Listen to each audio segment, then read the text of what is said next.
You know what I could get better at? Building. Sure, I've built some pretty large bases. For instance, the castle on my first Let's Play series. That build did, however, highlight some of my shortcomings. Most of that is planning related, but also it was kind of boring to look at. Sure, it was magnificent, but there wasn't enough contrast to it, and although I did realize this, I couldn't think of a good way to fix it when I was still doing that world. But I'm a little off topic here. How are we going to address this issue? Simple. We're going to build a city. Yep, an entire city right here in Minecraft. This will force me to plan everything out and also force me to worry about the details to make sure it's interesting to look at. So let's get into planning. What are we trying to accomplish with this city? Well, we want it to be not only large and interesting to look at, but we want the city to be functional. This means we have to worry about things such as transportation, piping for the waters, things like that. We also want the city to be walkable, but also have room for vehicles to drive. Now that may sound nearly impossible, but I have a plan that should work for it. And of course, we want a robust public transportation system. The city also has to have some green spaces to it. Now, of course, this means we need different zones for the city. Each city does have its own little zones, such as the downtown core, for instance. So the city will be divided into the following districts: the downtown core, the affluent area, the industrial zone, the educational zone, the greenery zone, and the residential zone. Now, each zone may have some aspects of other zones, but it will focus on what is core to that zone.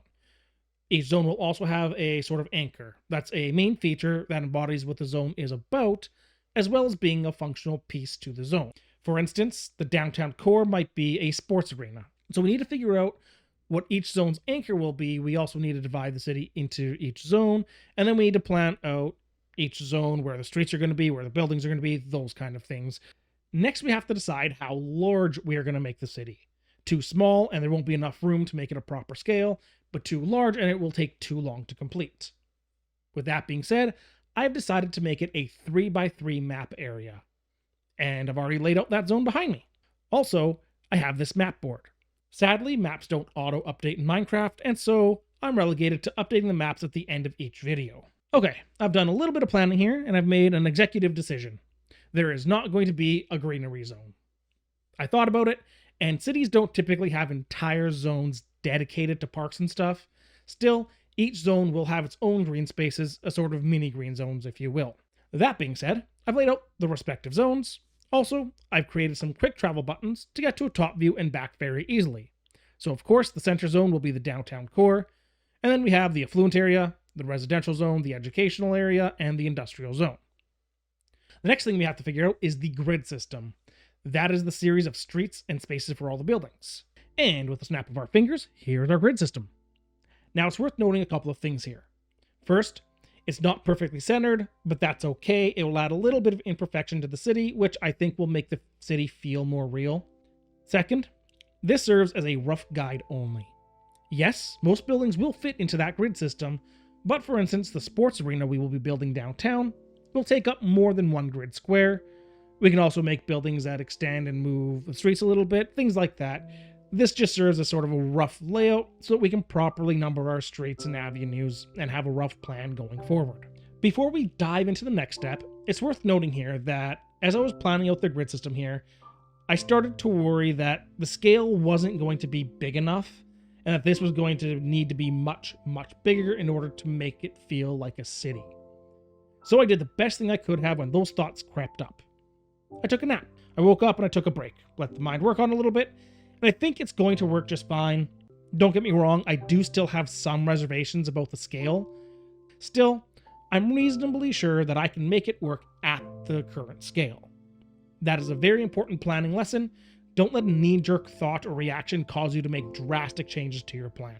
That little PSA out of the way, let's dive into the exciting part, actually building. For now, we're going to start small and look to fill a single square in the downtown core. Well, I just went ahead and did it. This is the first building. It is an apartment building. The first 4 squares here in the center of the downtown core are going to be apartment buildings just like this one. The very first floor of these buildings, however, are going to be various shops. Not exactly sure if it's going to be an open floor plan with a few different kiosk style shops, or if it'll be separated into mall style shops, but we'll figure that out as we go. Moving to the first floor, you can see the floor's lobby with a table so the tenants can sit and socialize at if they chose to. We also have a balcony off of the floor lobby, And then we have 2 apartments on each floor. Each apartment has a bed, a small kitchen area, then of course, a balcony of their own. The second apartment is mirrored off the first, and every floor is identical. So yes, we still need to build the first floor businesses, but for now, I want to go ahead and get the other 3 buildings in. Through the magic of editing, the next 3 buildings are complete. They are copies of the first one. Not all apartment buildings will be, but the lore here is one company had these apartment buildings built to take advantage of the center of the downtown core. And with that, let's go ahead and get those first floor businesses built. Once again, through the magic of editing, it happens instantly. Here we have the first one, just a simple series of kiosk-style shops. This particular one is a grocer. As for the others, I still have to figure that out. If you guys have any ideas for what kinds of things these kiosks could sell, leave it in the comments below. The building on the opposite corner is identical. Once again, just a series of kiosks that I still need to figure out what they're going to sell. Now, the other 2 buildings are still empty. If you remember earlier, I did say I didn't know if I was going to do kiosk or mall style, so I went with both.